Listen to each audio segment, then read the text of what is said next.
Hey everybody, it's Alex with Engineering Applied. In this video, I'll be giving you a detailed overview of the rectangular pattern tool found in Autodesk Inventor.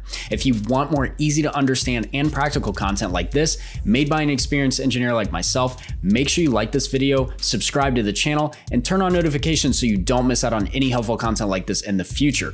If you're looking for a specific function, check the description for timestamps. And if you don't find what you're looking for in this video, make sure you check out the other videos in the Autodesk Inventor series playlist because I know you'll find exactly what you need there. Let's get started. Okay, so before we actually jump in and start using the rectangular pattern tool, I want to discuss why we have a 12-inch square plate in front of us. So essentially what we're doing in this example is using this plate and the pattern tool to create an adapter plate that goes on an electrodynamic shaker. Now, essentially all a shaker does for us is it allows us to attach parts to it and put it through a vibration profile and a shock profile so that we can test the performance of the parts under these loading conditions. Now, I want to go ahead and point out, I started the two main features that we're going to be creating a pattern for, and that is this counterbore hole in the corner. We're going to create 4 of these total, 1 in each corner, and this will just essentially allow us to mount the adapter to the shaker itself. And then in the center, we have a threaded hole of 1/4 inch by 20.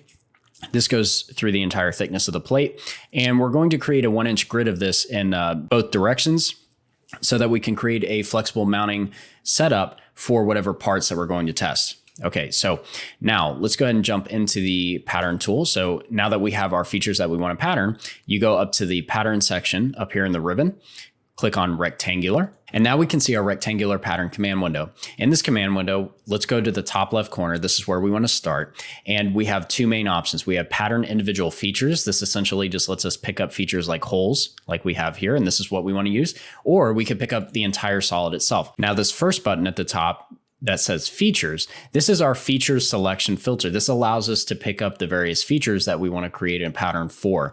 Currently it's active, and I know that because we have this blue fill inside of the box. If you don't have that blue fill, you're not going to be able to pick up any of the features to pattern. So to make sure that's active, you can just hover over the box, left click, and then we see that blue color on the inside. Now, when we hover over the various features, they light up green and show us that, hey, we can actually pattern these.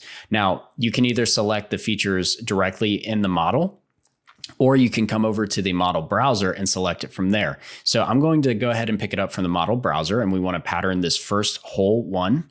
Okay, you click the features you want to pattern, and then now we have access to 2 different directions for the pattern. Starting in direction 1, let's go ahead and pick the direction that we want this first replicated feature to go in. So we hover over this box, left click, and we can actually just pick up this edge here. So you can pick up edges, you can pick up faces, you could pick up a reference axis if you have that in your model, or you can pick up the origin axis as well. So, you know, the X, Y, or Z axis. So we'll go ahead and just pick up this edge. Now we see a little green arrow that pops up. This just tells us the initial direction that this pattern feature is moving in. We actually needed to flip it in the other direction. So you just hover over this little flip button, click it, and now we're going in the correct direction. Now let's specify the quantity of our pattern features. So by default, it's set to 2. And in this case, that's correct.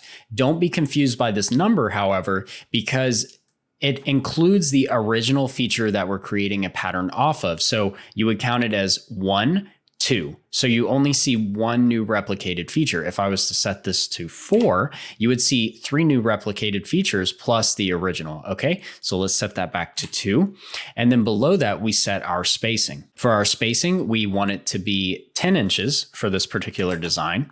And this is just to allow it to have the correct spacing so that this adapter plate can interface properly with the shaker table. This little drop down underneath the column spacing box allows us to control the specific type of spacing for our pattern features. So what do I mean by that? Well, the first option by default is spacing, and that just says center to center, we have a spacing of 10 inches between these holes. Now let's actually bump this up to 4 holes total, and you'll see we have 4 total holes with a spacing of 10 inches center to center. Okay.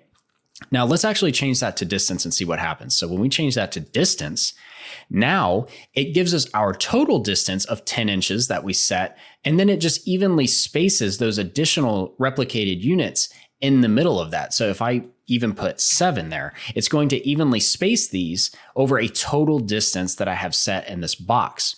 Now, in this case, I want it to be set to spacing. And we also have curve length. So what is curve length? So depending on the curve that you picked up to specify the initial orientation of this pattern feature, it will use that curve length and use that as the main parameter for this setting in here. So if I select this, it turns it to 12 inches, and that is what the curve length of this edge is. So from this side to this side, that distance is 12 inches. So it picks up that feature parameter. So depending on your design intent, this could be helpful if you want to always reference a specific side length or edge length. So if you were to change your model, this would auto update with that. So again, it just depends on your particular use case. So let's actually go back and enter in the correct parameters of 2. And we want to set this to spacing, and we want to set that to 10 inches. Okay, so now we have our first direction set. Now, the nice thing about the rectangular pattern tool is we can actually do 2 separate directions simultaneously in a single execution of the command. So let's go ahead and specify our second direction and get that taken care of. So we just pick up our selection filter, pick up the edge of interest. Okay, this all looks correct. We just need to set the correct spacing of 10 inches, and that looks good there. So we can just click OK, and that gives us all of our counterboard holes for our adapter plate in one go. And the nice thing about doing it this way is that if we need to change this hole parameter, all we have to do is do it once since it's referencing that feature. So if I go to hole 1, double click on that and change whatever parameters that I have set here, maybe I want to resize the top area for this clearance hole, or maybe I want to resize the depth of the step, I can do that and it'll auto populate all of those changes to all of the patterned holes, which is why it's really nice to do it this way. So we'll just hit cancel there, and let's move on to creating our 1-inch grid. We're now back in our rectangular pattern command window, and I want to go ahead and specify the feature of interest, which is this threaded hole. So I left click on that. Okay, and now we want to specify the first direction. So we'll just activate the selection filter, pick this edge. Okay, now we have our first direction selected.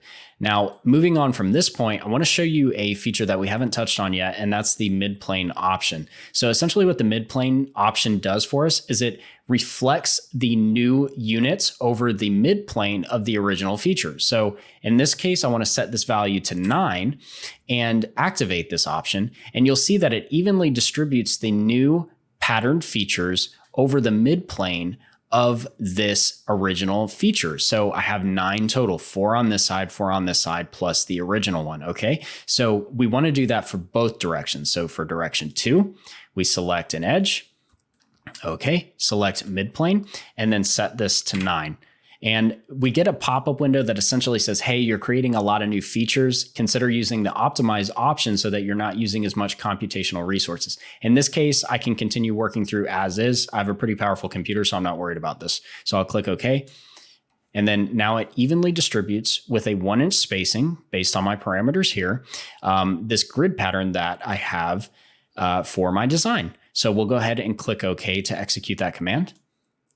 And now let's zoom in, and you see I have a bunch of threaded holes, okay, evenly distributed across this plate, just as intended for this design. Before I go ahead and wrap up this video, I wanted to go ahead and point out some additional options that we have available to us that are hidden away in a little submenu within the rectangular pattern window. So if you go to the bottom right-hand corner and click this double right arrow, you get this little extension, and along the top, we can actually specify the start point of the pattern feature for direction 1 and direction 2. Underneath direction 1, we could set the computation method, and then under direction 2, we could set the orientation designation of the pattern features themselves. So I wanted to go ahead and point those out to you because sometimes these submenus are sort of easy to miss when you're not looking for them. That's all for this segment of the Autodesk Inventor part creation module, where we took a look at the rectangular pattern tool. I really hope that you found this tutorial to be helpful and that you put what you've learned into practice so that you can continue developing your skills as you work your way through these lessons.